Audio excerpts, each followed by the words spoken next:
रात के 1 बजे का वक्त था। चारों ओर बस घनघोर अंधेरा छाया हुआ था। सरसराहट की आवाज के साथ हवा चल रहे थे।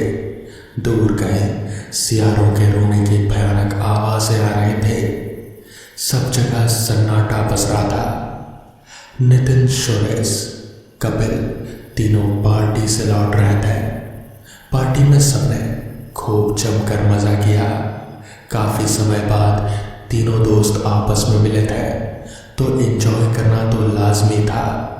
तीनों दोस्त शहर से काफी दूर पार्टी में आए थे। ये पार्टी उनके किसी खास रिश्तेदार ने यहाँ रखी गई थी। लौटते वक्त तीनों आपस में बातें कर रहे थे। उन्हें जंगल से होकर गुजरना था। दरअसल उनके घर लौटने के रास्ते में ही ये जंगल पड़ता था। जंगल बहुत घना और गहरा था। लोगों का ये मानना था कि जो इस जंगल में रास्ता भटक जाए फिर उसका वापस लौटना नामुमकिन होता है, और रात के वक्त तो इस जंगल में गुजरना मानो साक्षात मौत का सामना करना। लेकिन इस बात से अनजान तीनों यार उसी रास्ते से सफ़र कर रहे थे। तभी सुरेश बोला, गाड़ी तेज चला नितिन, बैलगाड़ी की तरह क्यों चला रहा है? अरे 80 की स्पीड में भाग रही है गाड़ी, इससे फास्ट अब क्या चलाऊं? तीनों दोस्त पूरी नशे में मदहोश थे। तभी कपिल बोला, तुम चुप रहो सुरेश, गाड़ी नितिन को चलाने दो। तो सुरेश बोला, मानना पड़ेगा यार, आज तो मज़ा ही आ गया है ना? हाँ यार, सोचा नहीं था कि पार्टी में इतने लोग आएंगे। मज़ा तो बहुत आ गया, मगर हमने ये प्लान घर वालों से छिपाया, इसका थोड़ा बुरा लग रहा है ना? हाँ यार, अगर छिपाते नहीं तो फिर प्लान सक्सेस भी तो नहीं हो पाता। हमारी बीवियाँ क्लास लेती, वो अलग। नितिन भी पीछे बैठे दोस्तों से बातें कर रहा था। उसका ध्यान गाड़ी चलाने में नहीं था। तभी अचानक सड़क के बीचों बीच कोई खड़ा नजर आया। तो कपिल बोला, अरे सामने देख। नितिन ने सामने मुड़कर स्टीयरिंग संभाला और चिल्लाते हुए झट से हैंड ब्रेक को पूरी ताकत से खींच लिया। लेकिन गाड़ी रुकती उससे पहले ही सामने खड़े आदमी को गाड़ी ने उड़ा दिया। चिल्लाने की आवाज के साथ ही वो आदमी उछलकर दूर जा गिरा। गाड़ी भी बंद हो गई। तभी सुरेश बोला, ये कैसे हो गया? तीनों अचानक इस घटना से कांप उठे। डर के मारे जल्दी से तीनों गाड़ी से बाहर निकले। तो सुरेश घबराते हुए बोला, ये तूने क्या किया नितिन? तो तभी कपिल बोला, जो भी था गाड़ी से टकरा कर मर गया होगा। क्या हो गया ये सब? अब तो मर्डर केस में अंदर जाएंगे हम लोग। सीधा केस बनेगा कि शराब के नशे में गाड़ी चला रहे थे और किसी को उड़ा दिया। चुप हो जा तुम दोनों, नितिन चिल्लाते हुए बोला। हमने जानबूझकर कुछ नहीं किया, जो हुआ अचानक हुआ और इसमें हमारी कोई गलती नहीं है। लेकिन अब क्या करेंगे? तो नितिन बोला, सबसे पहले उस आदमी को ढूंढते हैं जो गाड़ी से टकराया था। अगर जिंदा हुआ तो उसे अस्पताल ले जाएंगे, पर मुझे नहीं लगता कि वो बचा होगा। गाड़ी बहुत स्पीड थी, उसका मरना तो तय है। साले को हमारी गाड़ी मिली थी मरने के लिए। शांत हो जाओ, बस उसे ढूंढो और फिर निकलते हैं। लेकिन धुंध की वजह से कुछ भी नजर नहीं आ रहा था। तीनों काफी देर तक सड़क किनारे उसे ढूंढते रहे। फिर झाड़ियों में भी छानबीन की, मगर जब कुछ नहीं मिला तो थक हार कर सब वहीं बैठ गए। तभी कपिल बोला, सब जगह देख लिया पर कहीं कुछ नहीं मिला। तो सुरेश बोला, लेकिन ये कैसे पॉसिबल है? हम सब ने अपनी आंखों से देखा था उस आदमी को, उसके चिल्लाने की आवाज़ भी तो आई थी। तो नितिन बोला, मुझे लगता है कि हम जो कर सकते थे वो हमने किया। अब शायद हमें यहाँ से निकलना चाहिए, नहीं तो हम किसी मुसीबत में पड़ जाएंगे। तो सुरेश बोला, हाँ तुम सही कह रहे हो, रात को यहाँ मारे मारे फिरने से अच्छा है कि जो हुआ उसे भूल जाते हैं और घर चलते हैं। वैसे भी रात काफ़ी हो चुकी है, जो होना था वो तो हो ही गया, चलो चलते हैं। तीनों वापस कार में बैठ गए। नितिन ने गाड़ी चालू की, तभी कपिल ने कहा, यार मुझे जोर की लगी है, बस 2 मिनट रुक, मैं हल्का होकर आता हूँ। तभी नितिन बोला, अच्छा ठीक है, जा जा जा, तू मत जाना और जल्दी आना। कपिल गाड़ी से निकलकर झाड़ियों में गया और हल्का होने लगा। बीच जंगल में हल्का होने का मजा ही कुछ अलग है। हल्का होने के बाद जैसे ही वो मुड़ा, डर के मारे उसकी भयानक चीख निकल पड़ी, जल्दी जल्दी यहाँ आओ, यहाँ आओ। इतने में ही कपिल की आवाज़ सुनते ही सुरेश और नितिन भी भागे भागे वहाँ आ गए। तो नितिन बोला, क्या हुआ? कपिल ने सही कहा था, वहाँ एक लाश थी जो कि पेड़ से लटक रहे थे, मगर वो लाश किसी और की नहीं बल्कि खुद कपिल के ही थे। पर ये कैसा हो सकता है? सुरेश जोर जोर से रोने लगा। नितिन भी बिलख पड़ा। ये कैसे मुमकिन था, या फिर ये कोई सपना था? उन तीनों को कुछ भी समझ नहीं आ रहा था कि आखिर ये सब हो क्या रहा है। अभी 1 मिनट पहले ही तो कपिल ने आवाज़ दी थी, कपिल उनके बगल में ही खड़ा है, तो फिर कपिल की ही लाश पेड़ पर कैसे लटक सकती है? वो तीनों भागकर तुरंत गाड़ी के पास आए तो उन्होंने देखा कि एक शख्स गाड़ी के पिछली सीट पर बैठा हुआ है। वो शख्स कोई और नहीं बल्कि वो ही था जिसे कुछ देर पहले गाड़ी ने टक्कर मारी थी और जिसकी लाश को कुछ देर पहले तीनों दोस्त ढूंढ रहे थे। उस आदमी को सही सलामत गाड़ी के अंदर देख तीनों हक्के बक्के रह गए। उन्हें कुछ भी समझ नहीं आ रहा था कि आखिर ये सब कैसे हो सकता है।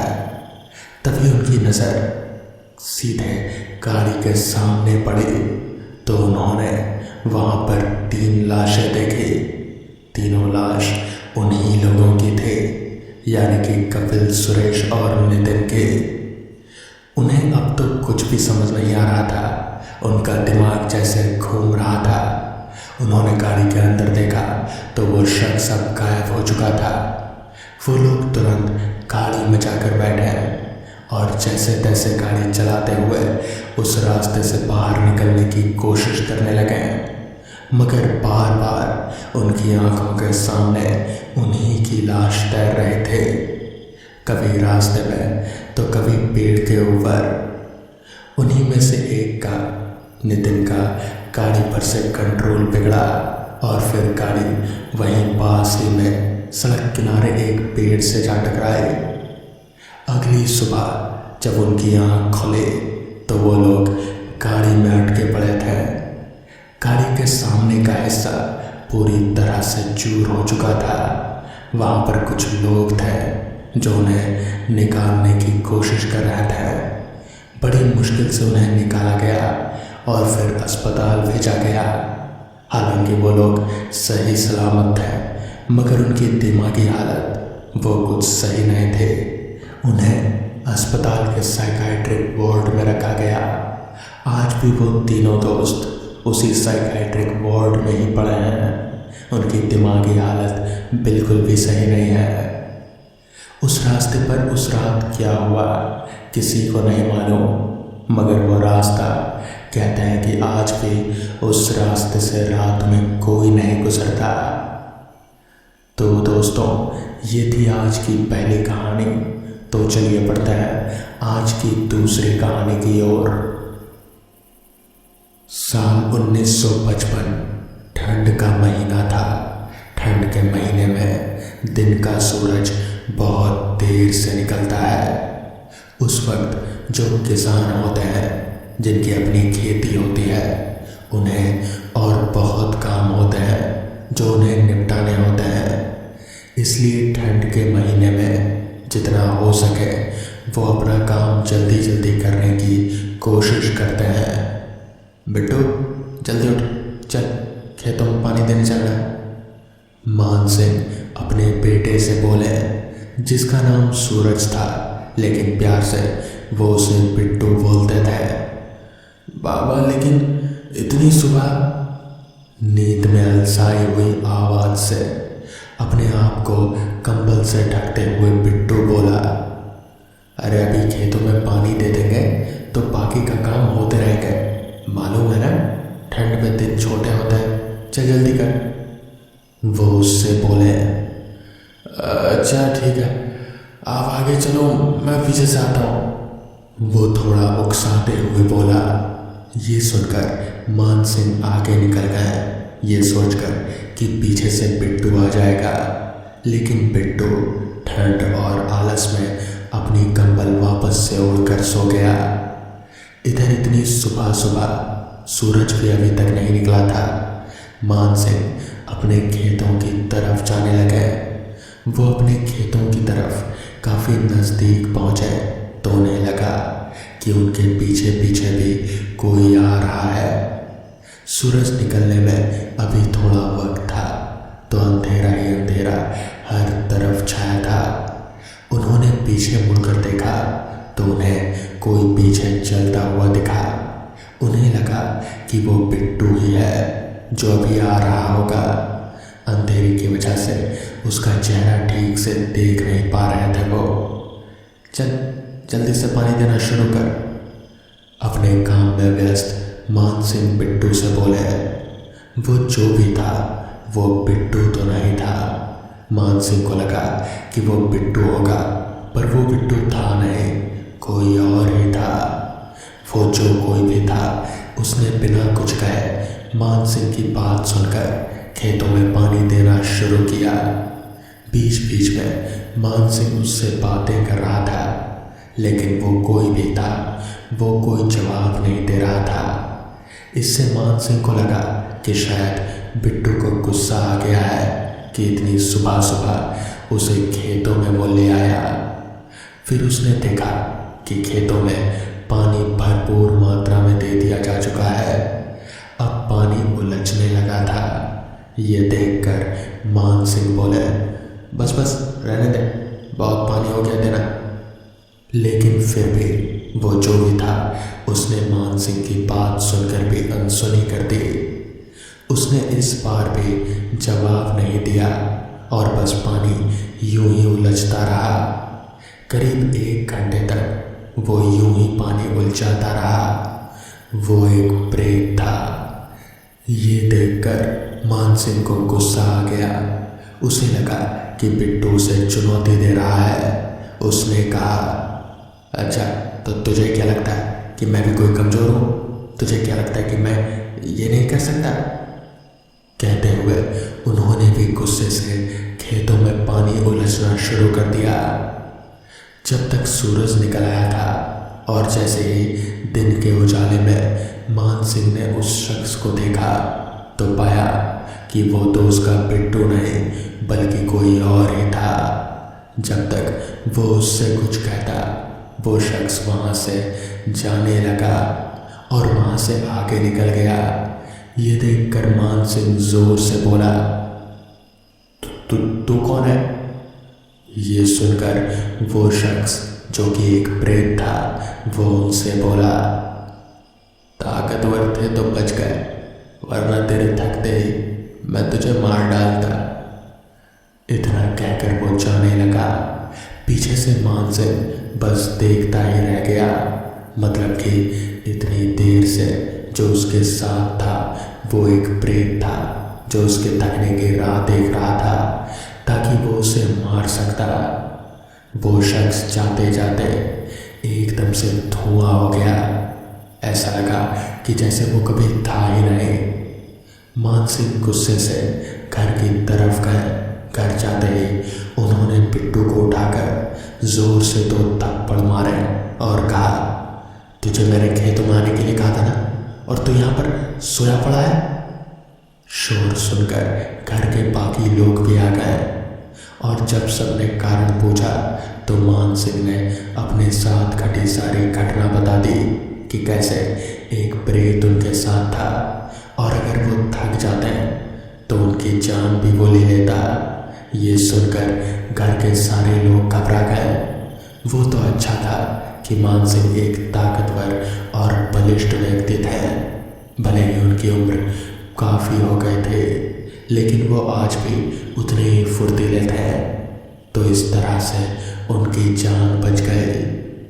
तो दोस्तों, ये थी आज की पहली कहानी। तो चलिए पढ़ते हैं आज की दूसरी कहानी की ओर। रितेश के परिवार को उस नए घर में शिफ्ट हुए ज़्यादा दिन नहीं हुए थे। दोनों के बच्चे भी थे। कुल मिलाकर एक खुशहाल परिवार था। लेकिन एक बात थी जो थोड़ी अजीब थी। जब से वो रहने के लिए यहाँ पर आए थे उन्हें बहुत ही अजीब सा महसूस होता था, जैसे कि कोई उन पर हर पल नज़र रखे हुए है। कई बार उन्हें अजीब तरह की रात को आवाज़ भी सुनाई देती थी, लेकिन वो लोग भी कभी इस बात को समझ नहीं पाए। धीरे धीरे वो रात को आने वाली आवाज़ और भी तेज होती गई, जिससे कि रितेश का परिवार बहुत ही ज़्यादा परेशान रहने लगा। एक रात की बात है, उन्हें ज़ोर ज़ोर से किसी चीज़ के खटखटाने की आवाज़ आ रही थी और वो इतनी तेज थी कि रितेश और उसकी पत्नी दोनों आधी रात को गहरी नींद से जाग उठे। उन्होंने आसपास देखा तो पाया कि वो आवाज़ उनके कमरे की अलमारी से आ रही थी। ये देखकर दोनों पति पत्नी एक दूसरे का चेहरा डर और हैरानी से देखने लगे। बहुत ही हिम्मत करके रितेश ने अपना मोबाइल निकाला और अपने मोबाइल का टॉर्च जलाकर अलमारी के सामने कर दिया। तब अचानक से अलमारी का दरवाज़ा अंदर से ही ज़ोर ज़ोर से ठकठकाने लगा और ज़ोर ज़ोर से आवाज़ करने लगा, जैसे उसे कोई खटखटा रहा हो। ऐसी आवाज़ें आने लगी। तभी अचानक से उस अलमारी का दरवाज़ा धड़ाम के साथ खुल गया और सब कुछ अचानक शांत हो गया। यहाँ रितेश ने अपना टॉर्च अभी भी अलमारी के तरफ ही किया हुआ था। तब उसने और उसकी पत्नी ने जो देखा, उस चीज़ को देखकर दोनों की खिड़की बंद गई। उन्होंने देखा कि अंदर कोई चेहरा था जो झांक रहा था, जिसकी दो लाल आंखें बहुत ही तेज चमक रहे थे और चेहरे के एक तरफ बाल लटक रहे थे। उस चेहरे के अलावा और कुछ भी नहीं दिख रहा था। ये देखकर दोनों की चीख निकल गई और रितेश के हाथों से मोबाइल नीचे गिर गया। पर फिर भी थोड़ा संभल कर रितेश ने फिर से अपना मोबाइल उठाया और टॉर्च फिर से अलमारी की तरफ की। तब उसने देखा कि अलमारी तो खुली हुई थी, लेकिन अब वहाँ पर कोई भी नज़र नहीं आ रहा था। रितेश बड़ी ही हिम्मत करके और भगवान का नाम लेकर आगे बढ़ा और अलमारी की तरफ बढ़कर अलमारी को अंदर से अच्छे से देखने लगा, लेकिन वहाँ पर अब कुछ भी नहीं था। रितेश और उसकी पत्नी को ये कोई अनहोनी की आशंका लगने लगी और कई दिनों से जो कुछ भी महसूस हो रहा था शायद आज उन्हें वो दिख भी गया। उन्हें समझ आ गया था कि कुछ तो है इस घर में, लेकिन वो अपने और अपने परिवार को किसी भी मुसीबत में नहीं डालना चाहते थे। इसलिए दूसरे ही दिन रितेश ने अपनी पत्नी और दोनों बच्चों के साथ उस घर को हमेशा हमेशा के लिए छोड़ दिया और दूसरी जगह पर जाकर चले गए और फिर वो घर फिर से वीरान हो गया। एक चीज़ थी जो अभी भी उस खाली घर में हो रही थी। रात के समय उस अलमारी से अभी भी खटखटाने की आवाज़ ज़ोर ज़ोर से आ रही थी। तो दोस्तों, ये थी आज की कहानियाँ। अगर आपको ये कहानियाँ पसंद आई हो तो वीडियो को लाइक और चैनल को सब्सक्राइब करना ना भूलें। तो मैं आपका दोस्त आर्यन जल्द ही मिलूँगा आपसे ऐसी ही नई कहानियों के साथ।